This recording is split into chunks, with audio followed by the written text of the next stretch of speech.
నమస్తే, welcome to I dream. నా పేరు ప్రసాద్. విశాఖపట్నం పైన మళ్ళీ బురద వేసే ప్రక్రియ స్టార్ట్ అయిపోయింది. ఏదైతే పోర్ట్లో సీపోర్ట్లో 25,000 కేజీల డ్రగ్స్ దొరికిన తర్వాత, సిబిఐ పట్టుకున్న తర్వాత విశాఖ నగరం డ్రగ్స్ నగరంగా మారిపోయిందంటూ ప్రచారం చేసేవారి సంఖ్య పెరిగిపోయింది. అవకాశం దొరికినప్పుడల్లా విశాఖపట్నం మీద బురద వేయడం అనేది ఒక అలవాటుగా మారిపోతుంది. విశాఖపట్నం అనేది ఈరోజు నగరం కాదు, రోజు రోజుకి అభివృద్ధి చెందుతున్న నగరం. ఇక్కడ పోర్టులు ఉన్నాయి, అలాగే సముద్ర తీర ప్రాంతం ఉంది, అలాగే అతిపెద్ద నగరం కూడా, రాష్ట్రంలోనే అతిపెద్ద నగరం. కాబట్టి క్రైమ్ జరుగుతుండడం అనేది సహజంగా ఉంటుంది. కానీ ఏ చిన్నపాటి క్రైమ్ జరిగినా దాన్ని విశాఖపట్నం అభివృద్ధి పైన, లేదంటే విశాఖపట్నం ప్రతిష్ట పైన ముద్ర వేయడం అనేది ఎంతవరకు కరెక్ట్ అన్న భావన అయితే పెరుగుతోంది. దీనిపైన ఆలోచించాల్సిన సమయం కూడా వచ్చింది. ఇలాంటి ప్రచారాలకు సంబంధించి మనతో మాట్లాడేందుకు మాజీ వైస్ ఛాన్సలర్ హనుమంతు లజపతిరాయ్ గారు ఉన్నారు. సార్ నమస్తే. సార్ నమస్కారం. సార్, చాలా బాధాకరమైన విషయం అంటే విశాఖపట్నంలో మనం ఉంటున్నాము. అంటే ఈ మధ్యకాలంలో చూసుకుంటే కొన్ని వర్గాలు ఏ చిన్న తప్పు జరిగినా ఇప్పుడు మనం తాజాగా చూసుకుంటే సీపోర్ట్లో ఒక 25,000 కేజీల డ్రగ్స్ పట్టుకున్నారు సిబిఐ. ఇంటర్పోల్ సహకారంతో ఇదంతా జరిగింది, ఆపరేషన్ గరుడా పేరుతో. ఇంత జరిగిన తర్వాత నిందితుల్ని కఠినంగా శిక్షించాలి అనే వార్తలు రాకుండా విశాఖ నగరం డ్రగ్స్ నగరం అని ఈ రకంగా ప్రచారం చేయడం, ప్రతిష్టకు భంగం కలిగించే విధంగా లేదా ఉమ్మి వేసేద్దాం అనే ధోరణితో వ్యవహరించడం అనేది ఎంతవరకు కరెక్ట్ సార్? దీని అందరికీ కారణం ఏంటంటే, ఎప్పుడైతే విశాఖపట్నాన్ని ఎగ్జిక్యూటివ్ క్యాపిటల్గా పరిపాలనా రాజధానిగా చేస్తామని ముఖ్యమంత్రి జగన్మోహన్ రెడ్డి గారు ప్రకటించారో అప్పటి నుంచే విశాఖపట్నం మీద అనేక రకాలుగా బురదజల్లే కార్యక్రమాలు మొదలయ్యాయి. కుట్ర మొదలైంది అప్పటి నుంచి. విపక్షాలన్నీ కూడా, రాష్ట్రంలో ఉన్నటువంటి అపోజిషన్ పార్టీస్ అన్నీ కూడాను మరి రాజకీయాలకు అతీతంగా ఆలోచించవలసినటువంటి ఈ అంశంపై మరి రాజకీయంగా ఆలోచిస్తూ విశాఖపట్నం రాజధాని కాకూడదు అనేటటువంటి ఒక అభిప్రాయంతో వాళ్ళు ఎటువంటి పరిస్థితుల్లో కూడా అమరావతి రాజధాని కావాలని, అమరావతి నుంచి అక్కడి నుంచి రాజధాని ఎక్కడికి షిఫ్ట్ కాకూడదని అనేటటువంటి ఆలోచనతో అంటే ఉద్దేశపూర్వకమైనటువంటి ఒక వ్యూహాత్మకంగా వాడు అనేక రకాలుగా ఎలాగైనా విశాఖపట్నం సురక్షితమైన ప్రాంతం కాదు ఒకవేళ రాజధాని అయితే అనేటటువంటి అభిప్రాయం ప్రజల్లో కలిగే విధంగా వీళ్ళందరూ కూడా ప్రయత్నం చేస్తూ ఉన్నారు. ఇప్పుడు ఎందుకంటే అది ఎక్కడో ఒక షిప్ వచ్చింది, అందులో డ్రగ్స్ దొరికాయి, అది విశాఖపట్నం కాకపోతే ఇంకో పోర్ట్కి వెళ్తాయి, ఇంకో బాంబే పోర్ట్లో దొరుకుతాయి, అక్కడ కాకపోతే ఇంకో పోర్ట్లో దొరుకుతాయి. సో అంత మాత్రాన ఆ పోర్ట్ ఏరియా కానీ పోర్ట్ కానీ అది దాని మీద ఇంకొక రకమైనటువంటి బురద చల్లటం అనేటువంటిది కరెక్ట్ కాదు. ఎందుకంటే ఒకవేళ ఏదైనా జరిగితే కూడా అలాంటి ఇప్పుడు ఇంటర్పోల్ సహకారంతో మరి సిబిఐ నిఘా సంస్థలన్నీ కూడాను దాన్ని పట్టుకున్నారు కదా. అంటే ఒక పోలీస్ వ్యవస్థ, ఒక నిఘా వ్యవస్థ అనేది దానికి సంబంధించినటువంటి వ్యవస్థలన్నీ పనిచేస్తాయి. ఒక ఇంత విస్తృతమైన భారతదేశంలో మరి ఎంతో సుదీర్ఘమైనటువంటి చాలా పొడవైనటువంటి కోస్తా తీరం ఉన్నటువంటి ఆంధ్రప్రదేశ్లో, ఏపీలో కూడా మరి మనకి ఇంచుమించు 940 కిలోమీటర్ల సముద్ర తీర ప్రాంతం ఉంది. ఇవన్నీ ఈ అంశాలన్నీ సాధారణంగా జరుగుతూ ఉంటాయి.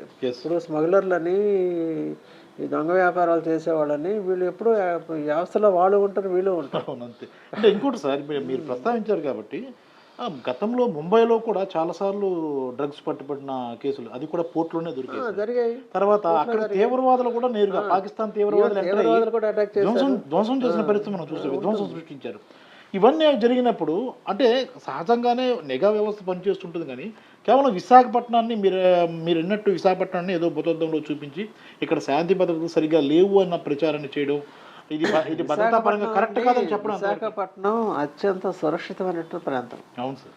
ఇక్కడ మనకి ఒకవేళ అలాంటి ప్రమాదాలు వస్తాయి అనుకున్నప్పటికీ కూడా మనకి ఒక రాజధాని అంటేనే దానికి అంతర్జాతీయంగా అన్ని ప్రాంతాలతో, ప్రపంచంలో వివిధ ప్రాంతాలతో, దేశంలో ఉన్న ప్రాంతాలతో అవును, ఒక కనెక్టివిటీ కలిగి ఉన్నటువంటి ఒక నగరం ఇది. ఒక నగరం విశాఖపట్నం. ఎస్ సార్, అవును. భవిష్యత్తులో కూడా ఈవెన్ ప్రధానమంత్రి గారు కూడా చెప్పారు, విశాఖపట్నం భవిష్యత్తులో 4 నగరాలని ఆయన ప్రధానంగా డెవలప్ చేయాలని 2045 నాటికి అవును, భారతదేశంలో అత్యంత విశిష్టత కలిగినటువంటి గొప్ప విశిష్ట నగరంగా విశాఖపట్నాన్ని అభివృద్ధి చెందించాలనుకుంటున్నాం.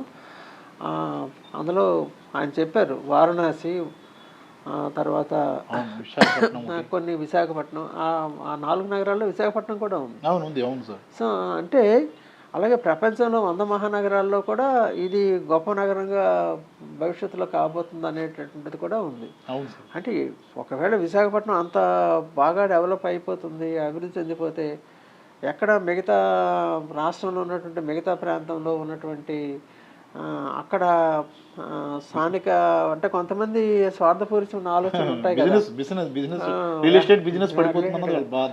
ముఖ్యమంత్రి గారు కూడా ఏంటి ఆలోచన చేశారు, ఆయన రాష్ట్రం సమానంగా అభివృద్ధి చెందడం లేదు కాబట్టి మళ్ళీ రాష్ట్రంలో భవిష్యత్తులో రాయలసీమ విడిపోవడం, లేకపోతే మళ్ళీ ఉత్తరాంధ్ర మేము సెపరేట్ అయిపోతాం, లేదా మళ్ళీ అమరావతి ఆ ప్రాంతం మేము సెపరేట్ ఇలాంటి భావం రాకుండా అన్ని ప్రాంతాలు అభివృద్ధి చెందాలని ఆయన ఇటు ఉత్తరాంధ్రకు సంబంధించిన విశాఖపట్నం, అటు కర్నూలు, రాయలసీమ, అలాగే మధ్య ఆంధ్రప్రదేశ్లో ఉన్నటువంటి మరి అమరావతిని అన్నింటినీ డెవలప్ చేయాలనే ఉద్దేశంతోనే ఆయన ఒక మంచి ఆలోచనతో చేసినటువంటి ఈ ఆలోచనకి మరి ఏదో ఒక రకంగా దీన్ని ప్రజల్లో ఒక రకమైనటువంటి ఒక నెగిటివ్ ఇంప్రెషన్ క్రియేట్ చేయడానికి ఎక్కడ ఏది జరిగినా విశాఖపట్నానికి లింకప్ చేయడం అనేటటువంటిది ఇది సరైన పద్ధతి కాదు. ఇంకోటి ఏంటి సార్, విశాఖపట్నంలోనే సార్ చాలా మంది అంటే బయట ప్రాంతానికి సంబంధించిన మన రాష్ట్రానికి సంబంధించిన వ్యక్తులు ఇక్కడ వ్యాపారాలు చేస్తున్నారు, పత్రికా సంస్థలు పెట్టారు, అలాగే హోటళ్ళు పెట్టారు. వీళ్ళంతా ఇక్కడే స్థిరమై చాలా కోట్లాధిపతులు అయ్యారు. అదే విశాఖ మీద ఇప్పుడు ఉమ్మి వేస్తున్న పరిస్థితి కూడా చూస్తున్నాం సార్. మీకు తెలుసు కదా సార్, చాలామంది విశాఖపట్నాన్ని కేంద్రంగానే వాళ్ళ వ్యాపారాలు చేసుకుంటారు. వాళ్ళ వ్యాపారాలు బాగానే అవుతున్నాయి, హోటళ్ళు నడుపుతున్నారు, పత్రికా సంస్థలు ఉన్నాయి, ఇక్కడ పెట్టే పత్రికా సంస్థలను అభివృద్ధి చేసుకున్న వాళ్ళు వ్యాపార స్థావరాలు అన్నీ కూడా ఇక్కడే ఉంటున్నాయి. అవునవును, వ్యాపార పరంగా అభివృద్ధి చెందుతున్నారు. ఇక్కడ ఉన్నటువంటి మరి ఈ అన్ని రకాలుగా లబ్ధి పొందుతున్నటువంటి వ్యక్తులు కూడా విశాఖపట్నం ఎందుకు అభివృద్ధి చెందితే వారు లేకపోతున్నారు అంటే ఈ ప్రాంతంలో ఈ పేదరికం అనేటటువంటిది కూడా ఎక్కువగా ఈ ఉత్తరాంధ్ర జిల్లాల్లోనే ఉంది. రేపొద్దున విశాఖపట్నం అభివృద్ధి చెందితే అది మొత్తం ఒక ఉత్తరాంధ్ర జిల్లాలకే కాదు, మొత్తం మన రాష్ట్రానికే ఒక అభివృద్ధి ఇంజన్గా ఉంటుంది, ఒక గ్రోత్ ఇంజన్గా దీన్ని ప్రొజెక్ట్ చేస్తున్నారు. కేంద్ర ప్రభుత్వ నితి ఆయోగ్ కూడా అదే అంది, Visakhapatnam will become a growth engine. So అది రాష్ట్రానికి, దేశానికి, దేశంలో భవిష్యత్తులో కూడా పెద్ద మహానగరంగా అభివృద్ధి చెందడానికి, దేశంలో జీడిపి స్థూల ఉత్పత్తి పెరగడానికి విశాఖపట్నం పోర్ట్ నుంచి కానీ, విశాఖపట్నం జిల్లా నుంచి కానీ, ఇక్కడ ఉన్న పరిస్థితులు కానీ, చుట్టుపక్కల ఉన్న రిసోర్సెస్ని కానీ ఉపయోగించుకొని మరి ఇందాక మనం అనుకున్నాం జీడిపి గ్రోత్ రేటు, వృద్ధి రేటు అనేటటువంటిది, ఆ వృద్ధి రేటును అభివృద్ధి చెందించడం కోసం ఇట్లా అన్నింటిలో కూడాను మరి విశాఖపట్నం తాలూకా పాత్ర ప్రముఖంగా ఉంటుంది. రేపొద్దున రాష్ట్ర స్థూల ఉత్పత్తి పెరగాలన్నా కూడా విశాఖపట్నం తాలూకా ఇక్కడ జరిగినటువంటి ఉత్పత్తులు మరి జిఎస్టీ జనరేషన్లో కానీ అన్నింటిలో కూడా విశాఖపట్నానికి ప్రముఖమైన పాత్ర ఉంది. అంతేకాకుండా విశాఖపట్నం సురక్షితమైన ప్రాంతం అని ఎందుకు అంటున్నానంటే, మన దేశంలో క్రైమ్ రేట్ ఎక్కువగా ఉన్నటువంటి ఒక 6-7 ప్రాంతాలని మన నేషనల్ క్రైమ్ రికార్డులో ప్రకటించారు. సో నేషనల్ క్రైమ్ రికార్డ్స్లో ఉన్న డేటా ప్రకారంగా చూస్తే దేశంలో 6 ప్రధానమైనటువంటి నగరాలు అక్కడ క్రైమ్ రేట్ ఎక్కడైతే ఎక్కువగా ఉందో దాని గురించి మెన్షన్ చేశారు. కానీ ఈ లిస్టులో విశాఖపట్నం ఎక్కడ కూడాను ఈ క్రైమ్ రేట్ ఎక్కువగా ఉన్నటువంటి నగరాల్లో ఈ లిస్టులో లేదు, నేషనల్ క్రైమ్ రికార్డ్స్లో కూడా. ఒకవేళ ఏదైనా జరిగితే కూడా వెంటనే ఇప్పుడు పోలీస్ వ్యవస్థ కానీ, నిఘా వ్యవస్థ కానీ వెంటనే స్పందించి దానికి మిటిగేషన్ చర్యలు అంటాం, దాన్ని ప్రివెంట్ చేసేటటువంటి పద్ధతిని కూడా వాళ్ళు చాలా చాకచక్యంగా పోలీస్ వ్యవస్థ కూడా, సిబిఐ వ్యవస్థ కూడా చేస్తూ ఉంది. కాబట్టి ఇలాంటి ఈ మిగతా ఈ ఎక్కడైనా ఒక నగరాలు మహానగరాలుగా అభివృద్ధి చెందినప్పుడు ఈ క్రైమ్ రేట్ కానీ, పాపులేషన్ ప్రెషర్ కానీ, అంటే జనాభా ఒత్తిడి కానీ ఇవన్నీ కూడా సహజంగా ఉంటాయి. దానివల్ల కొంచెం పొల్యూషన్ కూడా పెరిగే అవకాశం ఉంటుంది. అందుకని ఇక్కడ గ్రీన్ టెక్నాలజీస్ని కూడా ఇప్పుడు విశాఖ విజన్లో ఈ మధ్యన జరిగిన సదస్సులో కూడా గ్రీన్ టెక్నాలజీస్ని ఇక్కడ మనం అడాప్ట్ చేయాలంటున్నారు. ఎస్ సార్, అంటే మొత్తం మీద క్రైమ్ మనం చూసుకున్నప్పుడు తగ్గింది.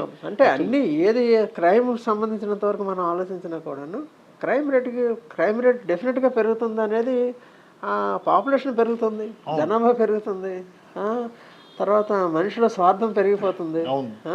కాబట్టి ఇలాంటి సమయాల్లో ఇలా అన్నట్టు సమస్యలు వస్తాయి.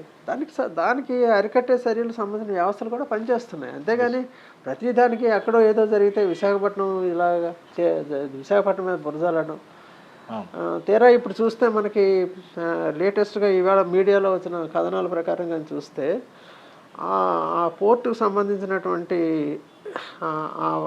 అదేంటిది 25,000 కిలోల పట్టుకున్నారు కదా నార్కోటిక్ డ్రగ్స్ని. మరి దానికి సంబంధించిన వ్యక్తులు కూడా ఇప్పుడు ఎవరైతే విశాఖ మీద బురదలుతున్నారో వాళ్ళకి డైరెక్ట్గానో ఇండైరెక్ట్గానో ప్రత్యక్షంగానో పరోక్షంగానో సంబంధాలు ఉన్నట్లుగా, అది నిజం కావచ్చు అబద్ధం కావచ్చు. కాబట్టి ఆ నిజాలు సిబిఐ అది వాళ్ళది ఆ విషయాలు వాళ్ళు క్లియర్ చేస్తారనుకోండి. బట్ అంటే అలా చెప్పుకుంటూ పోతే ఎన్నో ఉంటాయి. కాబట్టి విశాఖపట్నం అనేది భవిష్యత్తులో ఒక అందాల నగరం, ఒక గొప్ప భాగ్యనగరంగా ఇది డెవలప్ అవుతుంది. ఉత్తరాంధ్ర వాసుల తాలూకా పేదరికం పోయేటటువంటి మరి ఆ రోజులు దగ్గరలోనే ఉన్నాయి. వలసల నివారణ జరుగుతుంది. విశాఖపట్నం అభివృద్ధి ఇంజన్గా భవిష్యత్తులో అది భాసిల్లుతుందని నేను నమ్ముతున్నాను. Thank you sir, thank you very much. ఇది చూసాం కదా, విశాఖపట్నం మీద అక్కసు వెళ్ళగెక్కే వాళ్ళు రోజు రోజుకి పెరుగుతున్నారు. దానికి కారణం ఏంటంటే అమరావతి. అది మనం ప్రత్యక్షంగానా పరోక్షంగానా ఎలా చెప్పుకున్నా ఇది నిజం. ఎందుకంటే విశాఖపట్నం అభివృద్ధి చెందితే మరో నగరం అభివృద్ధి చెందదు అన్న భావన, అనుమానం, ఈ రెండు కారణాలుగానే విశాఖపట్నం మీద పదే పదే తప్పుడు ప్రచారాలన్నీ జరుగుతూ వస్తున్నాయి. దీన్ని పూర్తి స్థాయిలో ఖండించాల్సిన పరిస్థితి ఉందనేది వైస్ ఛాన్సలర్ లజపతి రాయ్ గారు చెబుతున్న పరిస్థితి కనిపిస్తుంది. కాబట్టి దీన్ని పూర్తి స్థాయిలో ప్రతి ఒక్కరు కూడా ఖండించాల్సిన పరిస్థితి. విశాఖపట్నాన్ని వేదికగా చేసుకుని అభివృద్ధి చెందుతున్న వాళ్ళు కూడా విశాఖపట్నం మీద బురద వేయడం ఏంటనే భావన అయితే వ్యక్తమవుతుంది. మరి తాజాగా ఈ డ్రగ్స్ కేసులో ఇప్పటికే సిబిఐ కీలకంగా వ్యవహరించింది. మహానగరంగా మారుతున్న విశాఖపట్నంలో క్రైమ్ రేట్ పెరగడం అనేది సహజంగానే జరుగుతుంది. ఏ నగరం, హైదరాబాద్ అవ్వచ్చు, ఇతర నగరాల్లో కూడా జరుగుతుంటుంది. దాన్ని ఎలా కట్టడి చేస్తున్నారు అనేది కీలకంగా ఉంటుంది. ఆ రకంగా ప్రభుత్వాలు కూడా చాలా నిశ్చితంగా పనిచేస్తున్న పరిస్థితి కూడా కనిపిస్తుంది. కెమెరామెన్ మూర్తితో ప్రసాద్, ఐడ్రీ మీడియా, విశాఖపట్నం.